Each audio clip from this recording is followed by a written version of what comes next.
Patheon's customers changed in the last few years? It's a really good question. So for Patheon, we really have 4 core customer areas. We have the very large pharma that we work with. We have what we call specialty pharma.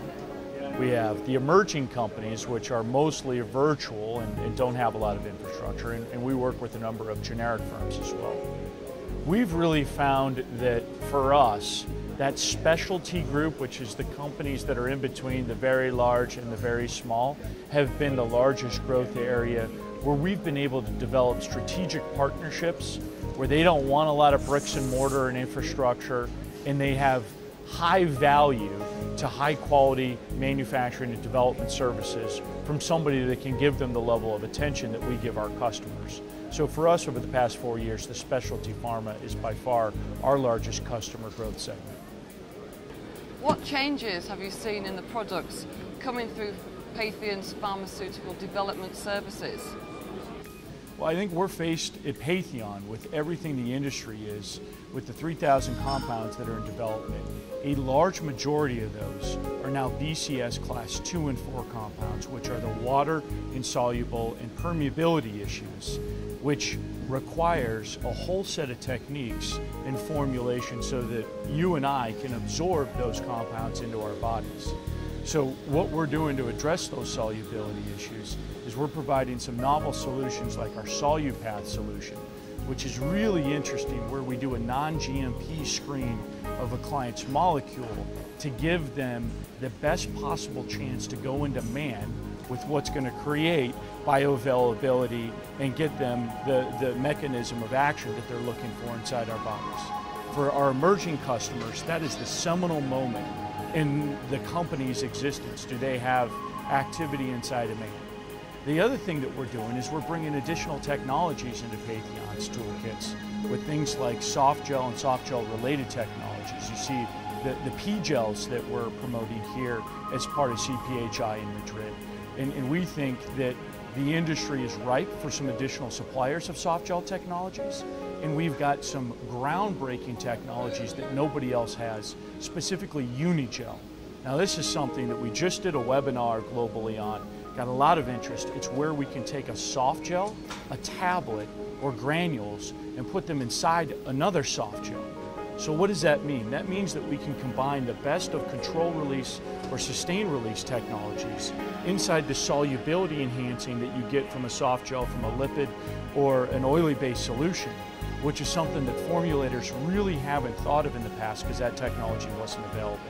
And we as part of P-gels are the only ones in the world that have that. So we think that's going to be really powerful as both API combos and solubility issues pervade the pipeline. What new technologies have you employed in the last year, or do you plan to employ in the next 5 years? So when you think about Patheon, we focus on the oral dosage and the parenteral sterile manufacturing. We made big investments in both. On the oral dose side, the P-gel, and specifically within the P-gel soft gel technologies, this Unigel technology, I absolutely think is going to be groundbreaking. This is a technology where we can take a soft gel, even an enterically coated soft gel, to put it within another soft gel, tablet within a soft gel, granules within a soft gel, so that you can combine the best of either control release tablets and solubility enhancing lipid or oily solution compounds inside that soft gel. So we think that's going to be absolutely revolutionary. On the parenteral side, we're making a very significant investment in the world's leading equipment for both pre-filled syringe and cartridge production, which the auto-injectors and pre-filled syringe formats are more prevalent for convenience for many different therapeutic area dose forms that come in those sterile images. And what advantages or benefits do these technologies offer?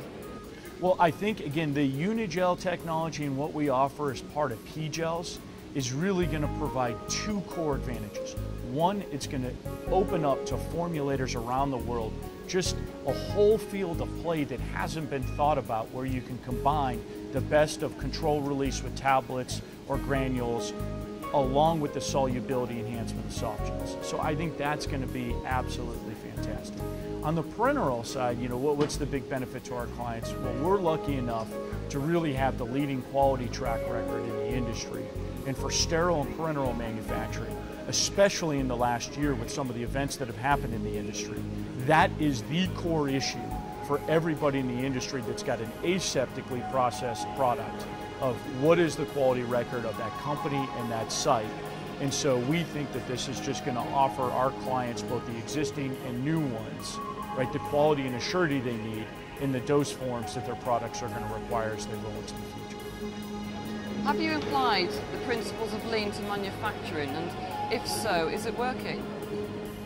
That's a very good question. So people tend to use the words OE or lean as catchphrases. For us, they're much more than catchphrases. We've actually worked to transform our company through the principles of operational excellence. We're on record publicly as having spent upwards of $20 million with McKinsey & Company this year to transform all of our factories around the world in North America and Europe. And this is absolutely paying off in a year or less for us. We've unlocked significant revenue by debottlenecking, but more importantly, we've transformed the culture of our organization such that if you go into any of our factories today, you see visual boards that outline the work that's happening, the work that's coming in.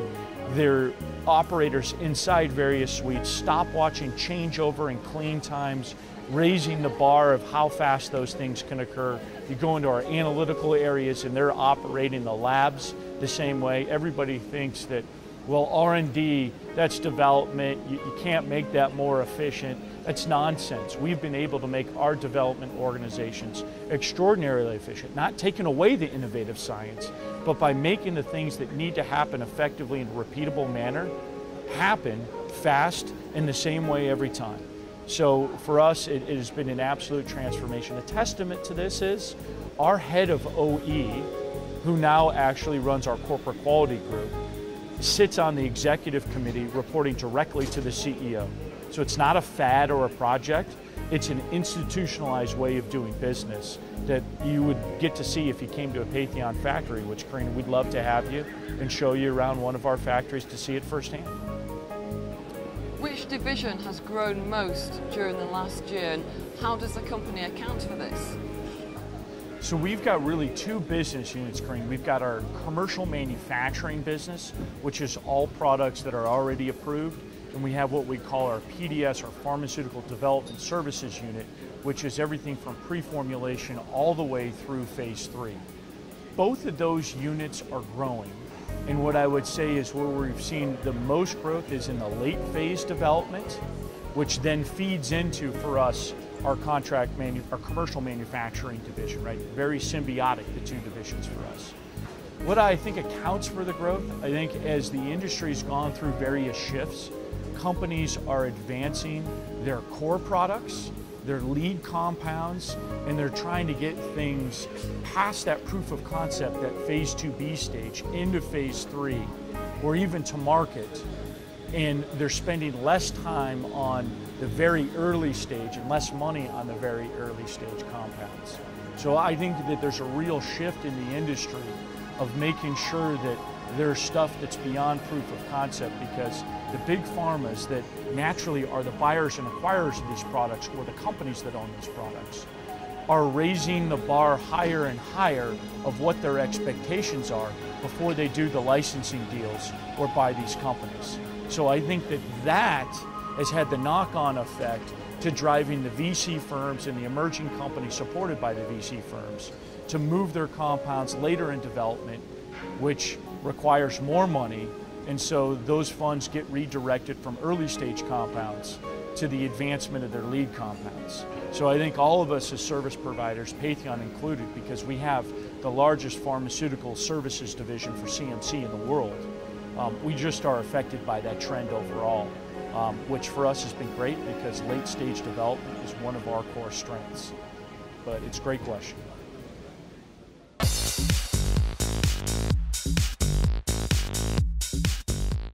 It was a knockout performance, and overall the nomination was simply described by the judge as outstanding.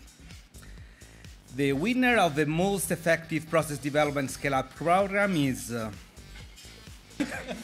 Patheon!